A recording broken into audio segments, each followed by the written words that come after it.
Audio Jungle.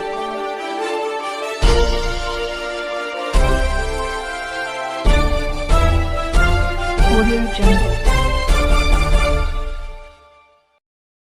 CRS news में आपका हार्दिक स्वागत व अभिनंदन है। मैं हूं राजेश जायसवाल।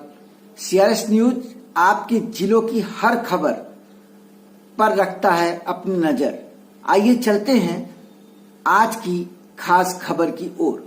मथुरा में आज दिनांक 21 अगस्त 2024 को प्रातः 11 बजे अखिल भारतीय समता फाउंडेशन एवं महात्मा ज्योतिराव फूले विकास समिति मथुरा द्वारा फाउंडेशन के अध्यक्ष लुकेश कुमार राही के नेतृत्व में देशव्यापी बंद का समर्थन करते हुए कृष्णा नगर बिजली घर से Bhuteshwar, Deeg gate, Bharatpur gate, Holi gate, tank चौराहा होते हुए जिलाधिकारी कार्यालय तक हाथों में जातिवाद मिटाओ देश बचाओ, भेदभाव मिटाओ देश बचाओ स्लोगन लिखी पतिका एवं जातिवाद का प्रतीकात्मक आदमकद का पुतला लेकर गगन भेदी जातिवाद विरोधी नारे लगाते हुए भारत की न्यायपालिका, कार्यपालिका, विधायिका एवं समाज में जड़ जमाए बैठे जातिवाद और भेदभाव, ऊंच नीच जातिवाद का प्रतीकात्मक आदमकद पुतला प्रशासन को सौंपकर अनुसूचित जाति जनजाति आरक्षण में वर्गीकरण का विरोध दर्शाया।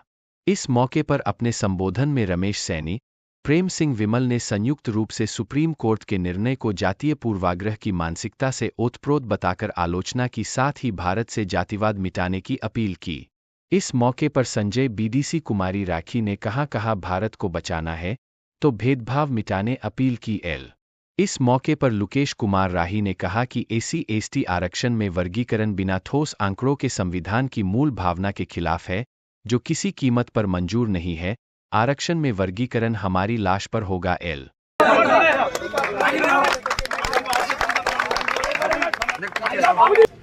सुप्रीम कोर्ट के हमारे कॉलेजियम सिस्टम से चुने हुए जज जो जातीय पूर्वाग्रह से ग्रसित हैं, उन्हें संविधान की समय समय पर व्याख्या करने में बड़ा मजा आता है। काम भी है उनका, करना भी चाहिए।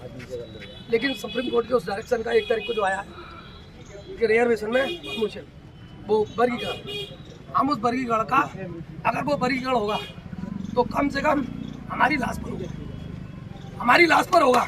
जय भीम।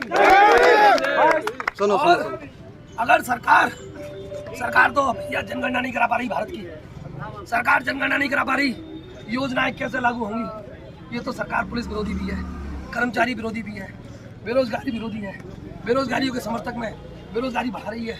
और देखो ये लोगों के सैनिकों को खा गई, ये सैनिकों की नौकरी खा गई, ये खेतों के खेत खा गई, ये मंदिर मस्जिद के नाम पर हम सबको खाने को डोल रही है। और अगर सरकार, मोदी जी झूठे नहीं है, मोदी जी हमेशा थूक कर चाटते हैं। सॉरी, मोदी जी एक कदम आगे बढ़ाने के बाद अपने आप बढ़ जाते हैं। एनआरसी पर हटे, सीए पर हटे, एनपीआर पर हटे, किसान आंदोलन पे तो सब सर्वविदित है। इन पर कोई प्लानिंग नहीं है, ये सिर्फ सत्ता में ये विजन लेके चलते हैं। पंचवर्षीय योजनाएं इन्होंने खत्म कर दी। अगर रोटेशन प्रणाली लागू हुई, हमारी कुछ भाइयों को भड़का दिया गया है हिस्सेदारी को लेकर के, ये विस्तार पूर्वक बात है। लेकिन आज मैं पूरे प्रशासन के सामने कहना चाह रहा हूँ कि आज तुम भी देख लो, आँख खोल के, जय भीम करने से पहले सोच लेना। तुमने बुरा खाया था, तुम्हारे समर्थन में एक दुकान बंद नहीं हुई। अपनी औकात पहचान लो, बाजार में तुम्हारी कोई हिस्सेदारी नहीं। तुमने 32 रुपए किलो का मैदा, 40 रुपए किलो की चीनी, 100 रुपए किलो का रिफाइंड 640 में खरीदा है।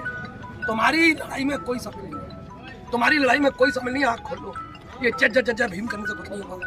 पढ़ाई करो, आगे बढ़ो और बहुत मेहनत से पढ़ाई करो। तुम्हारे माँ बाप तुमको ढंग से पढ़ा रहे हैं, लेकिन सरकार आपके अवसर खत्म कर रही है। हमें डर है, रोटेशन प्रणाली लागू होगी, हमारे वाल्मीकि समाज को कुछ नहीं मिलेगा, भाइयों को कुछ नहीं मिलेगा। आज हम जातिवाद, अरे अच्छा ये सब क्यों होता है? जल्दी बात खत्म करूँ। ये इसलिए होता है कि जाति मानसिकता लोगों के घर में, न्यायपालिका में बैठे लोगों के अंदर जाति मानसिकता है, पुलिस में बैठे लोगों के अंदर जाति मानसिकता है। कुछ लोगों में हमारा कार्यपालिका में भी है, कुछ लोगों में विधायिका में भी है, और समाज में तो आप कोई दिक्कत नहीं। बाजार में तो मैं खुद दिख करके आ रहा हूँ, मेरी 45 साल की उम्र हो गई। तो मेरा आपसे निवेदन है कि हमारी बस यही मांग है, सरकार तक हमारे संगठन ने जो आवाज़ दी है उसे आवाज़ तक पहुँचा दें। और मैं जातिवाद जलाना चाहता था, देखिए साहब आप सोचिए, विचार करके घर पे जाकर के, एसएसपी साहब आप भी सोचिए कि हमें जातिवाद नहीं जलाने दिया। क्या मंशा रही होगी सरकार के प्रति? ये भेदभाव नहीं मिटाने दिया हमको। हम प्रतीकात्मक चीज जलाते रहे। अरे भाई तुम तो होली जला देते हो, तुम तो आदमी जला देते हो, तुम तो बारातों को जला देते हो, तुम तो बेटियों को जला देते हो, तुम तो बांग्लादेश की चिंता करते हो, भारतीयों की तुम में कोई चिंता नहीं, तुम तो हिंदू मुस्लिम कराते हो।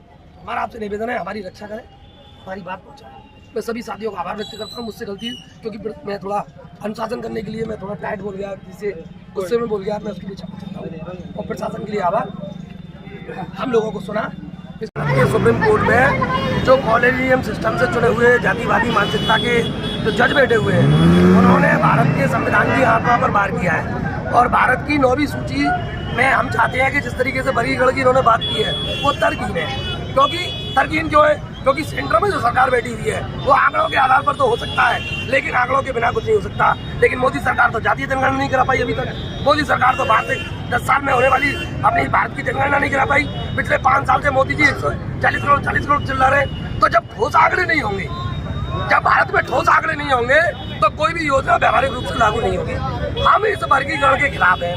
हम कोर्ट के द्वारा जो डायरेक्शन दिया गया है, हम चाहते हैं कि भारत की सरकार की अगर मंशा ठीक है, हम उसको लाइन में ले आएंगे, वो वहाँ पर बिल लाए, कानून बनाए और 9वीं सूची में डालें इसको। और 9वीं सूची में डालने के बाद आरक्षण अपना कानून होगा, क्योंकि अनुच्छेद 141 का उल्लंघन नहीं है, समता के 14 का उल्लंघन नहीं है। ये भारत के संविधान की आत्मा पर बात करता है, क्योंकि भारत में भेदभाव अभी खत्म नहीं हुआ, भारत में अभी जातिवाद खत्म नहीं हुआ।